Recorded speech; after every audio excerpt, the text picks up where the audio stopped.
जो आपने एक ट्वीट किया है, बहुत सीरियस एलिगेशन है, बहुत सीरियस ट्वीट है। अभी सीरियस चीज़ तो उन्होंने की है ना। अभी 5 करोड़ का कैश वहाँ पे पकड़ा गया है।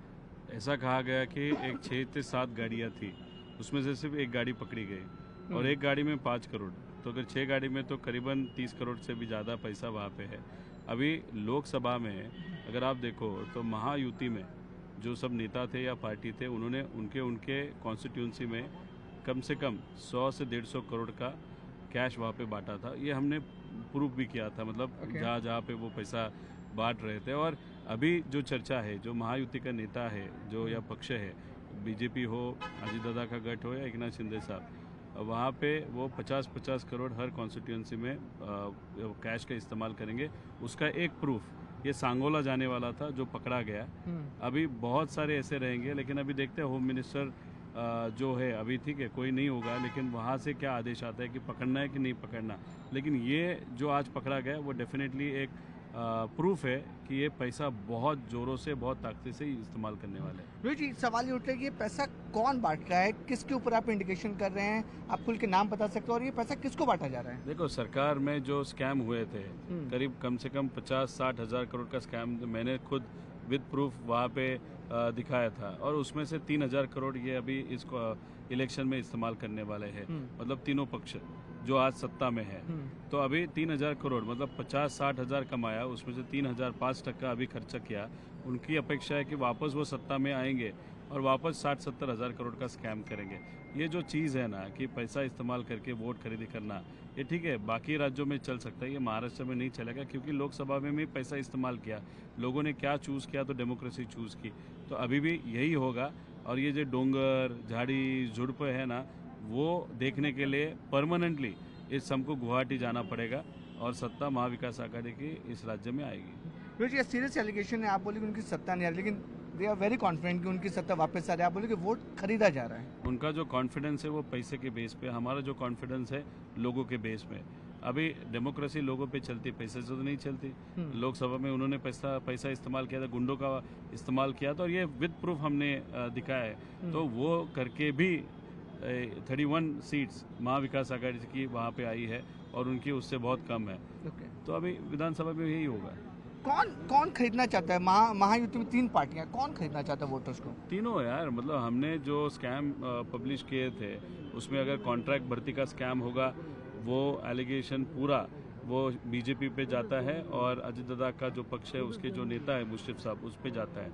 अगर आप इसका एम्बुलेंस स्कैम देखें तो वो जो तानाजी सावंत है उनके विभाग पे वो जाता है। तो अभी ऐसे बहुत सारे स्कैम्स है, तो 60,000 करोड़ तक जाता है। और जो PWD का स्कैम है, या PWD नहीं लेकिन जो MSIDC जो विषय है, वो 14,000 करोड़ का स्कैम है। वो कहाँ पे जाता है? तो बीजेपी की तरफ जाता है। तो ये सब मिला के क्या कर रहे हैं, तो लाड़की कुर्सी उनकी जो है वो टिकाने के लिए पैसे का इस्तेमाल करके सरकार लाना चाहते हैं। ओके, लेकिन रोहित जी, सबसे बड़ा सवाल ये उठ रहा है कि इलेक्शंस के डेट अनाउंसमेंट हो गए हैं, नॉमिनेशन के डेट, महाविकास आघाड़ी में सीट शेयरिंग को लेकर बहुत ज़्यादा अप एंड डाउन है। कांग्रेस, आप शिवसेना के साथ हैं, कांग्रेस के साथ है, लेकिन कांग्रेस जो है वो तैयार नहीं हो रही है कॉम्प्रोमाइज करने के लिए। अरे देखो, बीजेपी को तो इजी था ना, कट कॉपी पेस्ट। उन्होंने जो नाम दिए हैं उसमें से 96% सेम MLAs है और उनके रिलेटिव्स है।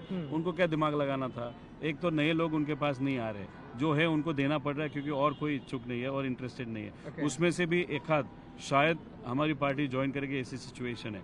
अभी दूसरी बात, अजीत दादा ने तो जाहिर नहीं किया, धीरे धीरे रात में उनका पक्ष वहाँ पे AV फॉर्म दे रहा है। एकनाथ शिंदे साहब ने कहा अभी तक दिया है।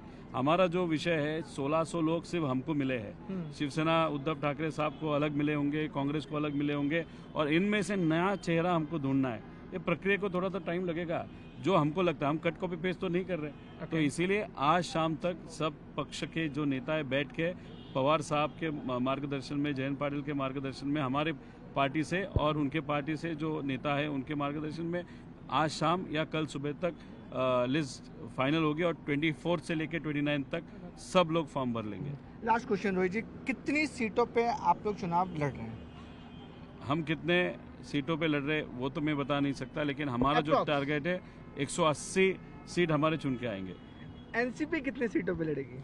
नहीं, हमारा कैसे, हमको 90 मिले, 95 मिले या 100 मिले, या जो भी मिले, हमारा स्ट्राइक रेट पे है और हम चाहते हैं कि हमारे कम से कम 85 चुन के आना चाहिए। कांग्रेस क्लेम करेगी हम कॉन्फिडेंट है, लोकसभा में हमारी ज़्यादा सीटें आई हैं, हरियाणा जैसा सीट ना बने इसलिए वो 70 सीटें मांग रही है, उसके बाद उद्धव गुरजी मांग रहे हैं, उसके बाद आप लोग आ रहे हैं। नहीं, कांग्रेस का कैसे फाइनली यहाँ पे जो भी मांगा जाएगा वो सीवीसी पे जाएगा, सीडब्ल्यूसी की बैठक होगी, उनसे एक यादी यहाँ पे आया और उद्धव ठाकरे साहब पवार साहब से बात कर रहे हैं और फाइनली पवार साहब का अनुभव सबसे ज़्यादा होने के कारण, और पवार साहब कभी सिर्फ खुद का सोचते नहीं, सबका सोचते हैं, इसीलिए बहुत अच्छा समीकरण या फॉर्मूला आज शाम तक आप सबको और हम सबको दिखाई देगा। तीनों पार्टी साथ में रहेंगे। महायुति में कोई कल खबरें आ रही थी कि कांग्रेस अलग हो सकती है, उद्धव गुट अलग हो सकते हैं, सब साथ में रहेंगे। महायुति में गड़बड़ हो सकती है और एकाध पक्ष जो ये है पार्टी वोट खाने के लिए शायद अलग हो सकती है, लेकिन महाविकास आघाड़ी में ऐसा कुछ भी नहीं होगा।